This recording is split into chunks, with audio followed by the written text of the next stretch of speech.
No one is truly safe in the world of mountaineering, especially not on Everest. You could be one of the most skilled climbers of your generation, a master at judging risk and holding your nerve. But above 8,000 meters sometimes, none of that matters. Up there, even experience can't always save you. That brutal truth was something Peter Boardman and Joe Tasker would come to face. This is their story. In the 1970s, Joe Tasker and Peter Boardman did what most of us can only imagine, pushing boundaries, redefining what's possible, and earning a place among the greatest British climbers of all time. But their journeys didn't start there. Joe, born in 1948 as the eldest of 10 in a devout Catholic family, didn't follow the usual path. After finishing a sociology degree at Manchester University, he walked away from a conventional career and walked straight into the mountains. Joe's early climbs took him to the icy heart of the Alps, where he tested his limits on challenging routes with fellow climber Dick Renshaw. In 1974 or 1975, they dared to take on the north face of the Eiger, a wall so dangerous it's earned a reputation as one of the most feared in the world. Not long after, they pulled off the second ascent of the rarely touched east face of the Grands Jorasses, a massive silent cathedral of ice and stone. Then came 1975. Joe first stepped into the Himalayas, and something changed. After an expedition to Dhaulagiri in 1976, he began planning what sounded insane, an attempt on the unclimbed west wall of Changabang. He wouldn't do it alone. He'd bring in Peter Boardman. Peter, 2 years younger than Joe, had started climbing a little later. His first major attempt came in 1972, and by 1975, he was already part of an Everest South Face expedition. Despite being relatively new to the scene, Peter's raw strength and instinct stood out, so much so that he was invited back, and on September 26, 1975, he reached the summit of Everest, just 3 years after his first real climb. Peter's list of climbs quickly grew, but none more legendary than his partnership with Joe Tasker in 1976. Together, they would become the first people in history to scale the west wall of Changabang alone as a two-man team. No Sherpas, no backup, just grit and belief. That climb wasn't just a success, it was a revelation, a turning point in Himalayan climbing. Peter later wrote a book about it called The Shining Mountain, which remains one of the most cherished mountaineering books ever written. Over the following years, Peter and Joe became inseparable in the mountains. They tackled the jagged north ridge of Nuptse. They faced the legendary wrath of K2. They even climbed an untouched peak in western China, Mount Conger, becoming the first humans to ever stand on its summit. Not every expedition ended in victory. They failed to summit K2 and Nuptse. But that didn't matter. They were now legends, climbers who redefined what could be done in the world's highest, most hostile places. So when a conversation began about attempting Everest's northeast ridge, one of the most mysterious, uncompleted climbs in mountaineering, it was clear who would be called: Joe and Peter. The team would be small, just 6 climbers: Joe, Peter, their old friend Dick Renshaw, and veteran expedition leader Chris Bonington, with Charlie Clark and Adrian Gordon offering support. No Sherpa team, no oxygen. The goal was a light, fast surgical strike on one of Everest's most forbidding paths. The northeast ridge had never been climbed, not once. For years, it stood as a towering question mark in the climbing world. Trying to describe this route is nearly impossible. Even pictures can barely capture the madness. The first pinnacle begins around 7,800 meters, but stretches deep into the death zone, where oxygen is just a third of what it is at sea level. Climbers must ascend a brutally steep 60-degree gully of snow and rock, balance on a razor-thin ridge, then reach the summit of the first pinnacle. But the descent that follows? It's even more terrifying. A single misplaced step, and you could fall thousands of meters into thin air. And that's just the beginning. The second and third pinnacles are even steeper, less stable, and more deadly. The ridges get thinner, the drop-offs sharper, and the air even harder to breathe. The third pinnacle is a jagged nightmare.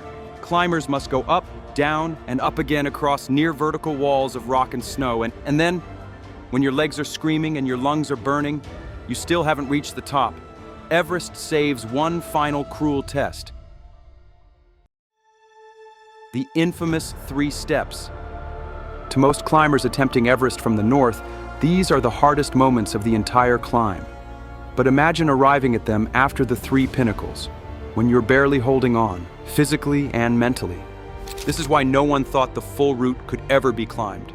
Maybe a team could make it through the Three Pinnacles, but to still have the strength to go on after that, to face the 3 steps above 8,000 meters with no oxygen, no support, and almost no margin for error, unthinkable.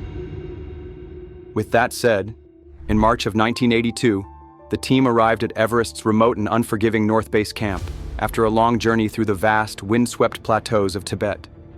Every step from here would be slow, deliberately slow. Not out of hesitation, but because surviving Everest meant respecting it. Acclimatization was everything. By April 4th, they had carved out an advanced base camp at 6,200 meters, nestled into the ice of the East Rongbuk Glacier. The wind howled, the cold sank deep into their bones, and yet they pressed upward, one painstaking meter at a time. They dug 3 camps into the snow itself, small holes in the mountainside, the highest resting at 7,850 meters, right below the looming shadow of the first pinnacle. Chris Bonington would later reflect, "The climbing wasn't technically hard, but the endless ridge, the brutal altitude, the howling wind, and the absence of fixed ropes, it drained you. This wasn't a mountain you climbed. It was a mountain you endured." The plan was clear: establish a path to the first pinnacle, then launch a swift, alpine-style attempt for the summit. But as fate would have it, Everest had other plans. While fixing rope near the pinnacle, Dick Renshaw suffered a minor stroke, brought on by the brutal altitude. The team had no choice but to retreat to base camp at the worst possible moment. Dick left the mountain, and soon after, Chris realized he no longer had the strength to continue either. That left just 2, Peter and Joe, climbing partners, best friends, and now, the expedition's final hope to solve one of mountaineering's great riddles, the 3 Pinnacles of Everest. What made these 2 so deeply respected wasn't just their long list of jaw-dropping achievements. It was how they approached the mountains, with humility, reverence, and near supernatural judgment. Chris said it best. They both possessed great mountain judgment, bold and determined, but always wisely cautious.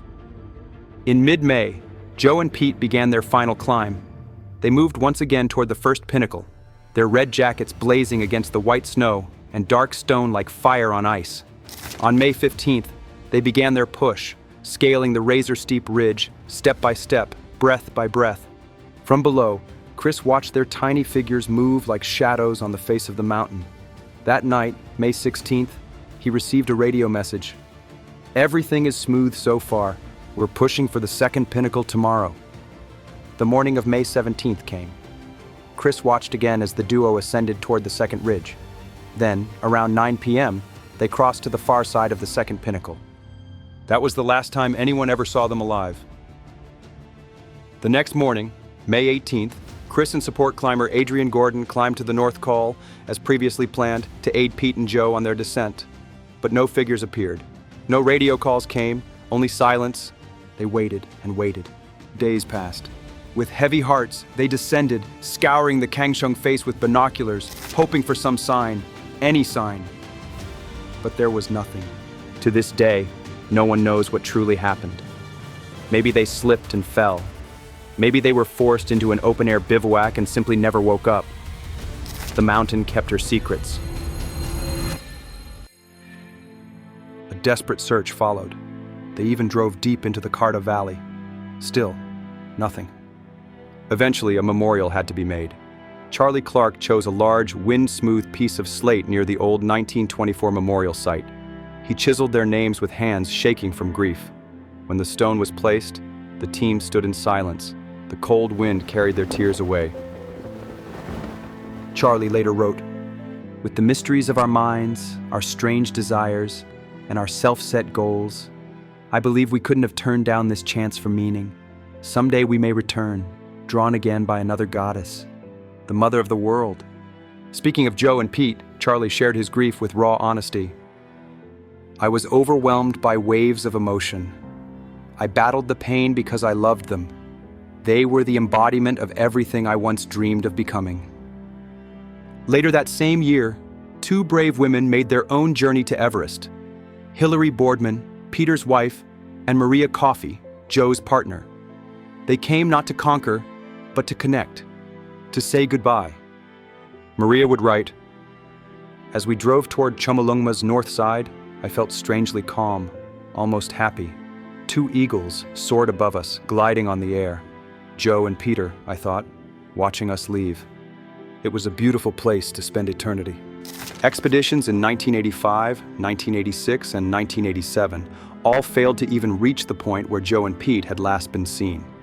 It wasn't until 1988 that two climbers, Russell Bryce and Harry Taylor, finally made it through the Three Pinnacles. But even they were too exhausted to continue. They descended, utterly spent. In 1992, a joint Japanese-Kazakh expedition returned to the northeast ridge. Somewhere beyond the second pinnacle, they spotted a red jacket in the snow, motionless, lifeless. The body was later confirmed through photos to be Peter Boardman. Joe's body was never found. Words will never do justice to what these two accomplished. Type their names into any search engine, and the list of climbs, feats, and honors will leave you speechless. But for me, the most beautiful truth of all is this. From the moment they met in the 1970s, Joe and Pete never stopped climbing together. Their legacy lives on, not just in the mountains they climbed, but in the stories they left behind. Their love for words and reflection led to the creation of the Boardman-Tasker Prize for Mountain Literature, a prestigious award that supports powerful storytelling from the high places of the world. This story means the world to me. It's hard to explain the depth of respect I hold for them both. If you'd like to read the full, breathtaking account of the climb, I can't recommend enough. Everest, The Unclimbed Ridge by Chris Bonington and Charlie Clark. Thank you for watching, and until next time, stay curious, stay inspired.